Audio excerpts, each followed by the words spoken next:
पंचमी कंस पर, धूमलिच्छ वंश पर शेर शिवराज है। जय भवानी, जय भवानी, जय शिवाजी, जय शिवाजी, जय भवानी, जय भवानी, जय शिवाजी, जय शिवाजी।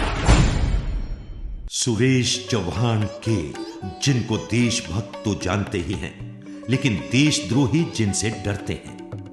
जी हां, सुदर्शन चैनल के चेयरमैन, मुख्य संपादक और राष्ट्रवादियों की आवाज बिंदास बोल के एंकर सुरेश चौहान के। वैसे इतना ही परिचय बहुत है कि वो भारत में राष्ट्रीय समाचार चैनल चला रहे हैं, वो भी भारतीय संस्कृति से समझौता किए बगैर। और उनकी इसी कर्मठता, दूरदर्शिता, परिपुष्ट भारत की अवधारणा के कारण ही सुदर्शन न्यूज चैनल आज पूरी दुनिया में अपनी पहुंच बना चुका है। 1972 को साईं बाबा के शिरडी में जन्मे सुरेश चौहान के, उनके व्यक्तित्व में अपने गांव शिरडी की आध्यात्मिकता, अपने राज्य महाराष्ट्र से शिवाजी का संघर्ष और शौर्य, अपने शिक्षण स्थान पुणे से सद्ज्ञान व सांस्कृतिक विरासत, महानगरी मुंबई से मीडिया व व्यापार, बचपन से ही राष्ट्रीय स्वयंसेवक संघ से प्रखर राष्ट्रवाद की छाप उनमें साफ दिखाई देती है। श्री सुरेश जी की विद्वता और ज्ञान गम्यता का परिचय तो तभी मिल गया था जब उन्होंने छठी कक्षा में ही विज्ञान प्रदर्शनी में रेडियो स्टेशन का मॉडल बनाकर खिताब हासिल किया था। आज वो भारतीय मीडिया के सबसे युवा सीएमडी और संपादक से भी ज्यादा देशभक्ति, निडर संघर्ष और दूरदर्शिता के लिए जाने जाते हैं। मैं चेयरमैन साहब का तो बहुत ही ज़्यादा आभारी हूँ, चौहान साहब का। उन्होंने हमेशा ही अच्छे मुद्दों को, देशभक्ति के मुद्दों को, आतंकवाद के मुद्दों को, कश्मीर के मुद्दों को बड़ा ओपनली जो है पूरे देश में, पूरी दुनिया में उसको उभारा है और लोगों के अंदर एक नई अवेयरनेस, नई जागृति पैदा हुई है। श्री सुरेश जी भारत में सबसे पहले प्राइवेट पेजर ऑपरेटर, पहले वेब जर्नलिस्ट, जीपीएस और मोबाइल में सीयूजी प्लान के जनक भी हैं। उनके वैचारिक प्रवाह के विरुद्ध होते हुए भी विभिन्न व्यवसायों के कारण इंग्लिश मीडिया उनको बिजनेस मैग्नेट कहता है। विद्यालय स्तर से ही सामाजिक कार्यकर्ता, महाविद्यालयीय शिक्षा के दौरान आंदोलित विद्यार्थी नेता और धार्मिक क्षेत्र में विश्व शांति के लिए अनगिनत बड़े धार्मिक समारोहों के आयोजक और कुंभ मेले के संयोजक का भी दायित्व निभाने वाले श्री सुरेश जी कॉरपोरेट कल्चर से अलग हटकर सामाजिक कार्यकर्ता का व्यवहार करते हैं। श्री सुरेश जी का मानना है कि पत्रकारिता मात्र प्रोफेशन नहीं, एक मिशन है। यह सुरेश जी की अटूट लगन और मेहनत का परिणाम है कि आज दुनिया में उनके मिशन के आगे बढ़ने की रफ्तार थम नहीं रही। आज तक की जो भी प्रगति की रफ्तार उन्होंने पकड़ी है और जिस मुकाम पर पहुंचे हैं, अपने फिलॉसफी के लिए, सिद्धांतों के लिए जो लड़ाई कर रहा है, ये सराहनीय है।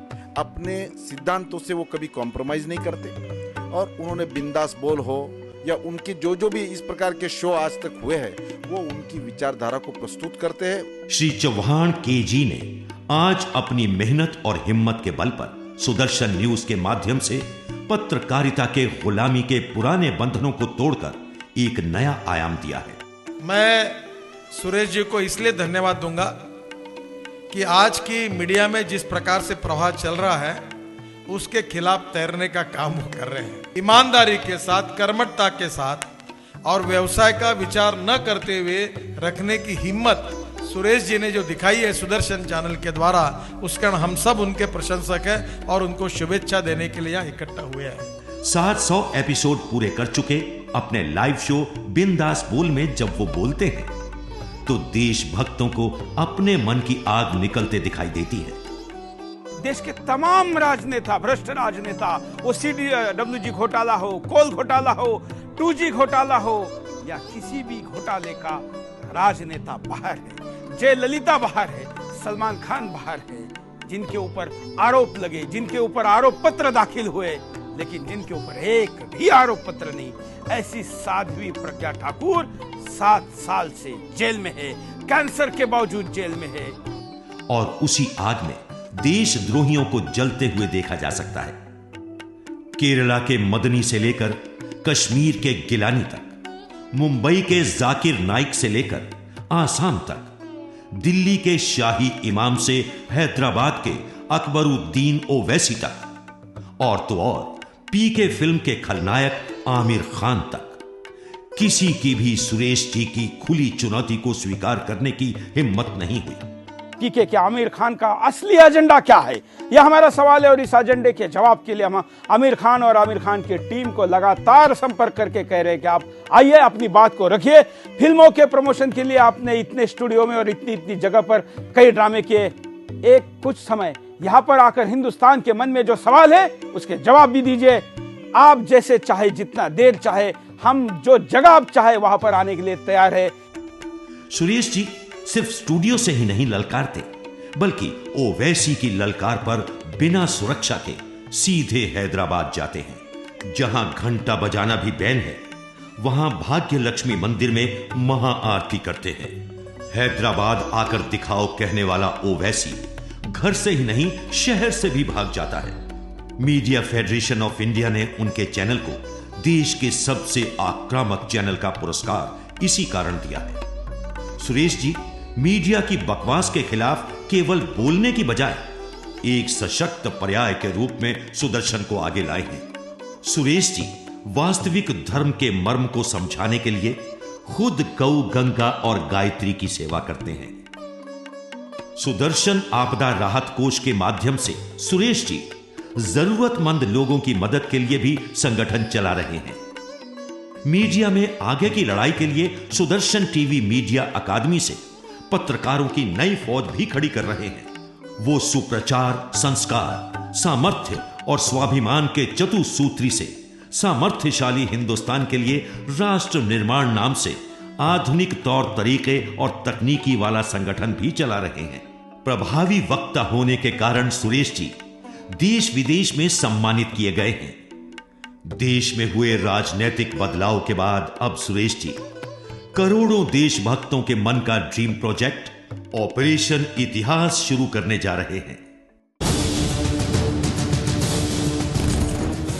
1200 साल के गुलामी में हमारी हर निशानी को मिटाया गया। हमारे इतिहास के स्वर्णिम पन्ने को जलाया गया। Bloody Indian dog. You bloody Indian dog. क्या किसी गुलाम के गौरव का इतिहास उसका विदेशी शासक लिखेगा?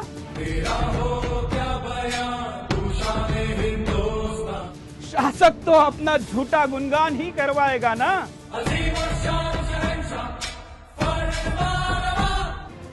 जानिए हमारे गौरवशाली अतीत और शौर्य के इतिहास को। आ रहा है